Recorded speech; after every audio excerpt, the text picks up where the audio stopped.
Kumusta sa lahat? Kami ay nakikipag-ugnayan sa iyo, Guru Markets. Magsimula tayo sa buod ng impormasyon tungkol sa korporasyon. Kaunti pa ay isasaalang-alang namin ang bawat tagapagpahiwatig ng mas detalyado. Maaari mong i-pause ito kung gusto mo. Iminumungkahi namin na pag-aralan mo ang lahat ng mga tagapagpahiwatig ng kumpanyang pinag-aralan ng mas malapit. Ngayon ay ihahambing natin ang mga pangunahing tagapagpahiwatig ng kumpanya Syndax Pharmaceuticals Inc., ticker SNIA. Ang pagsusuri ay batay sa data mula noong Agosto 25, 2025.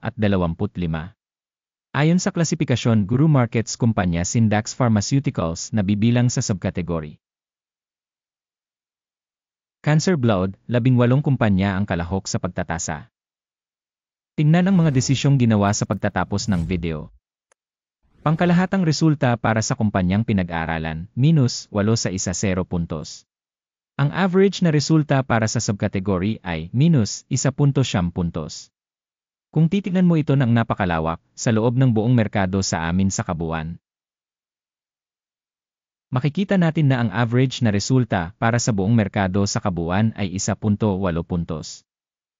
Laban sa isang minus na rating, 8 puntos para sa kumpanya Syndax Pharmaceuticals. Paghahambing ng dynamics ng share price ng kumpanya Syndax Pharmaceuticals Inc. at pagbabahagi ng subkategory. Makikita natin na sa nakalipas na 12 buwan ang shares ng kumpanya Syndax Pharmaceuticals Inc. nagpakita ng dynamics ng minus 20.6%. Kumpara sa dynamics ng presyo para sa subkategory na 8.7%. Market capitalization ng isang korporasyon Syndax Pharmaceuticals Inc. nagkakahalaga ng $1.4 bilyon. At ang market capitalization ng subkategory ay $14 bilyon. Ang halaga ng libro ng kumpanya ay $0.15 bilyon. Ang capitalization ng aklat ng subkategory ay $2 bilyon. Sa paghahambing ng mga bahagi ng stock market at capitalization ng balanse, makikita natin ang mga sumusunod. Inookupahan bahagi Syndax Pharmaceuticals sa subkategory sa kaso ng market capitalization assessment ay 7.87%. Ang capitalization ng halaga ng libro ay 7.173%. Pagsusuri ng market share ng kumpanya at halaga ng libro sa subkategory, masama, -1 puntos. Ang kumpanyang pinag-aralan ay may pananagutan sa pananalapi na $0.339 bilyon. Debt-to-book value ratio ay 211% ng kapital ng kumpanya. Ang resulta para sa antas ng mga obligasyon sa utang ng kumpanya, napakasama, -2 puntos. Ang ratio ng halaga ng stock market ng kumpanya sa mga kita nito ay 0. Na may average para sa subkategory na 0. Pagsusuri ng halaga ng stock market ng kumpanya sa ratio ng tubo nito kumpara sa mga kumpanya sa subkategory, napakasama, -2 puntos. Ang tubo sa huling 12 buwan ay $335 milyon. Hindi alam ang mga kita sa hinaharap para sa susunod na 12 buwan. Pagtatasa ng tagapagpahiwatig ng inaasahang kita sa hinaharap kumpara sa mga kumpanya sa subkategory, masama, -1 puntos. Ang ratio ng presyo sa benta ng kumpanya ay 17.9. Ang average para sa subkategory ay 17.5. Pagsusuri ng halaga ng merkado sa mga ratio ng kita kumpara sa mga tagapagpahiwatig ng mga kumpanya sa subkategory, passable, 0 puntos. Ang kita sa huling 12 buwan ay $80 milyon. Pasulong na kita para sa susunod na 12 buwan ay hindi alam. Pagtatasa ng tagapagpahiwatig ng inaasahang mga benta sa hinaharap kumpara sa mga tagapagpahiwatig ng mga kumpanya sa subkategory, masama, -1 punto. Ang margin ng benta ay -428.2% na may average sa subkategory na -377.3%. Pagtatasa ng marginality sa paghahambing sa mga tagapagpahiwatig sa subkategory, TOLET, -0.5 puntos. Ang bahagi ng kumpanya ayon sa bilang ng mga empleyado sa subkategory ay 13.003%. Ito ay 32% higit sa bahagi ng market capitalization. Ang halaga ng market capital bawat empleyado ng kumpanya ay $5,181,000. Habang para sa subkategory ito ay $6,826,000. Pagtatasa ng dami ng kapital bawat empleyado kumpara sa mga tagapagpahiwatig ng mga kumpanya sa subkategory, mabuti, 0.5 puntos.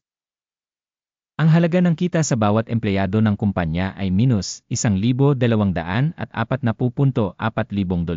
na may average para sa subkategory, minus $1,473,1,000. Pagsusuri ng kita ng kumpanya sa bawat empleyado kumpara sa mga tagapagpahiwatig ng mga kumpanya sa subkategory, tolet, minus 0.5 puntos. Ang mga benta ng kumpanya sa bawat empleyado ay $289,000.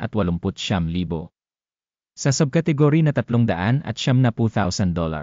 Pagsusuri ng kita sa bawat empleyado kumpara sa mga tagapagpahiwatig sa subkategory, tolet, minus 0.5 puntos. Shares for sale account para sa 28.7%, kumpara sa subkategory average na 15.7%. Teknikal na tagapagpahiwatig RESA 14 na nagpapakita ng antas na 80% para sa kumpanya Syndax Pharmaceuticals Inc. Habang para sa subkategory ang antas ng RC 14 na ay 53%. Ang aktual na pagtatasa ng stock ng kumpanya ay humigit kumulang $16 na oras 25 minuto. Ang pagtatantya ng presyo ng pinagkasunduan para sa mga pagbabahagi ng kumpanya ay humigit kumulang $36.37. Tignan natin ang talahanayan ng order. Magagamit mo ito, link sa nakapin na komento. Ang talahanayan ng order ay naglalaman ng ganap na lahat ng tinatanggap ng publiko na mga desisyon ng sistema ng sanggunian sa pagsusuri ng stock ngayong season. Guru Markets. Ang pag-access sa talahanayan ng order ay ganap na libre at bukas, link sa nakapin na komento. Bilang resulta ng pagsusuri ng mga pagbabahagi ng kumpanya Syndax Pharmaceuticals Inc. Sistema ng impormasyon at sanggunian para sa pagsusuri ng stock Guru Markets, isang desisyon ang ginawa. Buksan ang sell order sa $16 na oras 24 minuto. Ang order ay binuksan dahil sa ang katunayan na ang kumpanya ay may isang medyo mahinang paghahalaga at takbo ng presyo. Ang organisasyon ay tinasa gamit ang modelo ng pagtatasa, ang index ng AKIM. Ang take profit ay nakatakda sa 11.62. Ang stop loss ay nakatakda sa 20.86.